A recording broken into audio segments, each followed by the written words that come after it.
ठीक है, सिर्फ इन्हों का फोकस होंगे तो ये कि वो बाहर ना आवे, खाना बाहर आवे, ये मर जाते जो बाहर आ गए, उनके पिछे दुनिया ही बड़ी है। होए होए होए होए होए किसरा और मैं चैलेंज करना शहबाज शरीफ नूं, हमदा शहबाज शरीफ नूं कोई चिंग चिंग चलावे, बन्नो थले किराए का घर लैके देना, जे एक महीने जनाना मर गया तो मैनू गोली मार देना। वालेकुम सलाम। कैसे हैं आप? शुक्र है अल्लाह का। सर क्या नाम है? मकसूद अहमद। गैस इन्नी महंगी, पेट्रोल इन्ना महंगा, महंगाई बढ़ती जा रही है, की कहोगे?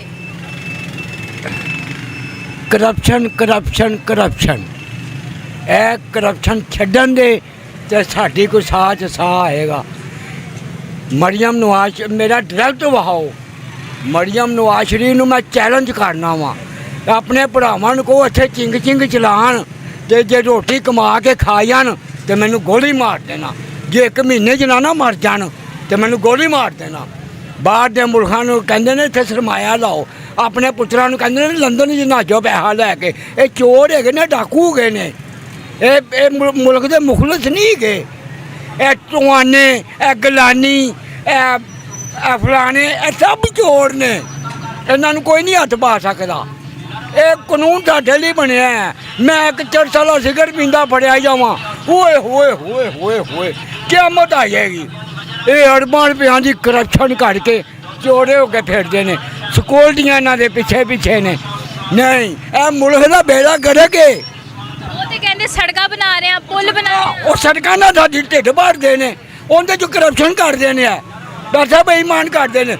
नवाज शरीफ ने एक बार नारा लाया, कर्ज तारो मुल्क सवारो, अरबां खरबां रुपया इकट्ठा होया, वो कितने गया है?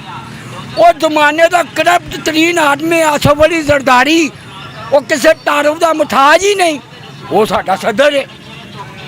वाह रे वाह वाह रे वाह।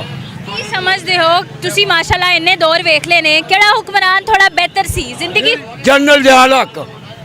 हाय हाय हाय, नहीं महंगाई हुई, नहीं बत्ती गई, मैं कहना नहीं कुछ होया, चोरे डाकियां नहीं हुई, जिया कि शहजादा ही।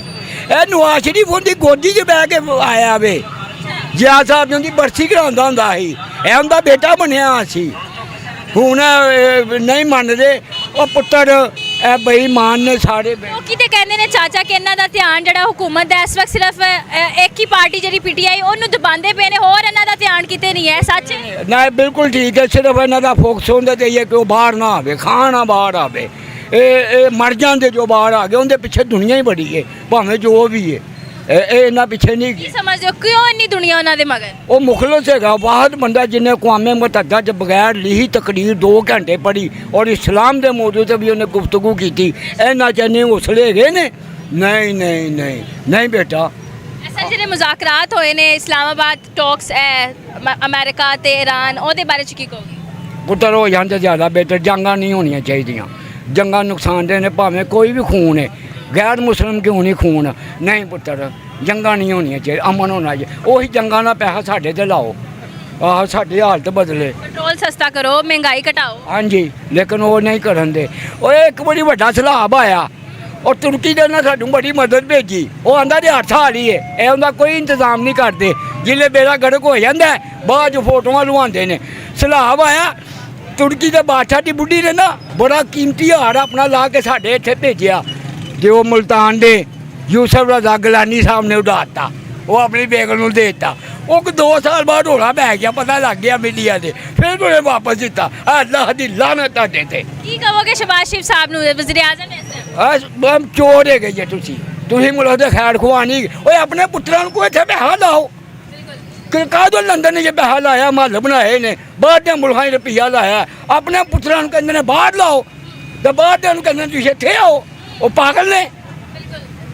ये है वो सच्चे पाकिस्तानी जो इस वक्त रोड पर निकल कर जो है वो इस उम्र में भी कमा रहे हैं। किसरा और मैं चैलेंज करना शहबाज शरीफ नूं, हमदा शहबाज शरीफ नूं कोई चिंग चिंग चलावे, बन्नो थले किराए का घर लैके देना, जे एक महीने जनाना मर गया तो मैनू गोली मार देना।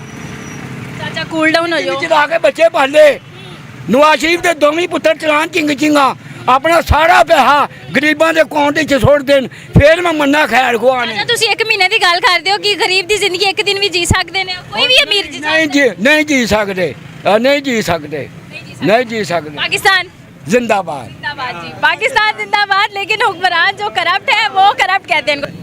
अच्छा जी, मजीद आगे बढ़ते हैं, मेरे साथ रहिएगा। ये हमारे साथ एक भाई मौजूद है, इनसे बात करते हैं। अस्सलाम वालेकुम सर।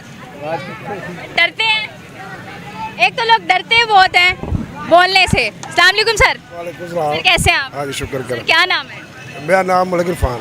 सर 420 रुपए फी लीटर पेट्रोल, महंगाई दिन ब दिन बढ़ती जा रही है, क्या समझते हैं हुकूमत का ध्यान किधर है?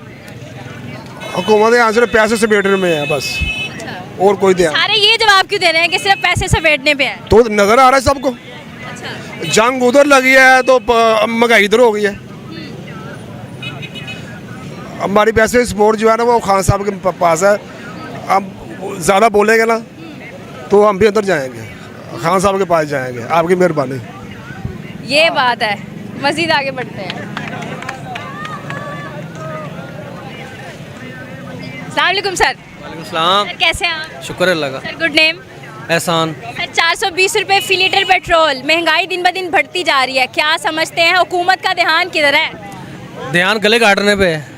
गले काट। हाँ जी, बस और कहीं नहीं है ध्यान। सर अगर ऐसे गले काटते रहे तो फिर ये पाकिस्तान तो क्या बचेगा? नसीबों से मिला है, चला जाएगा, यही है। फिर क्या कर सकते हैं, और कुछ भी नहीं हो सकता। क्या कहेंगे बढ़ती हुई महंगाई पे? कंट्रोल करना चाहिए, और क्या कहें हुक्मरान को। किसी से उम्मीद है, किसी हुक्मरान से? किससे उम्मीद करें? जो भी आता है ऐसा ही होता है, किससे उम्मीद करें? किसका दौर बेहतर था महंगाई के मामले में? किसका दौर बेहतर था, किसका बताएं? जिसमें आप खुशहाल थे? मैं एक बात बताऊँ आपको, वक्त के हिसाब से ना, वक्त के हिसाब से जिस तरह का दौर जा रहा है, वो भी दौर ऐसा था, ये भी दौर ऐसा है। दौर में कोई फ़र्क नहीं आया, पाकिस्तान कभी खुशहाल नहीं हुआ। तो फिर आपने क्यों कहा कि गले काट रहे हैं? तो गली कटने वाली बात है, और क्या है ये? कभी खुशहाल पाकिस्तान खुशहाल ही नहीं हुआ। हाँ, जब खुशहाल होगा तो फिर गले नहीं कटेंगे, वो खुशहाल होगा पाकिस्तान। 150 रुपये लीटर मिलता था या 70 रुपये फी लीटर मिलता था तब कुछ? होती थी कि महंगा कर दिया, महंगा कर दिया। अब 400 है तो फिर भी आम रो रही है। लेकिन अब आम रोती नहीं है, बात ही नहीं, मुस्कुरा रही है। ऐसे ही है, बस आदत हो गई है ना, इन चीज़ों की आदत हो गई है। सितम की आदत हो गई। आदत हो गई है। बहुत शुक्रिया जी। मजीद आगे बढ़ते हैं। अस्सलाम वालेकुम। कहाँ से हैं आप? ननकाना साहब। ननकाना साहब से हैं। काम करते हैं इधर? जी, पेट्रोल डलवाते हैं बाइक में? मेरे को बाइक ही नहीं है, बाइक ही नहीं है, किराए बढ़े हैं? वैसे खड़े हैं। किराए बढ़े हैं? हाँ, कितना बढ़ गया? पहले ननकाने तक लगता सी 350, अब 650। अब 650, हाँ। आधा रेट बढ़ गया है। रेट बढ़ मुश्किल होती है। बहुत। किसको जिम्मेदार समझते हैं? एक ही है, हुकूमत। हुकूमत जिम्मेदार है? हाँ मौजूदा हुकूमत? हाँ जी, कौन सी हुकूमत बेहतर थी? ये नहीं ऐसे कह सकते कि कड़ी बेहतर है। बहुत शुक्रिया जी।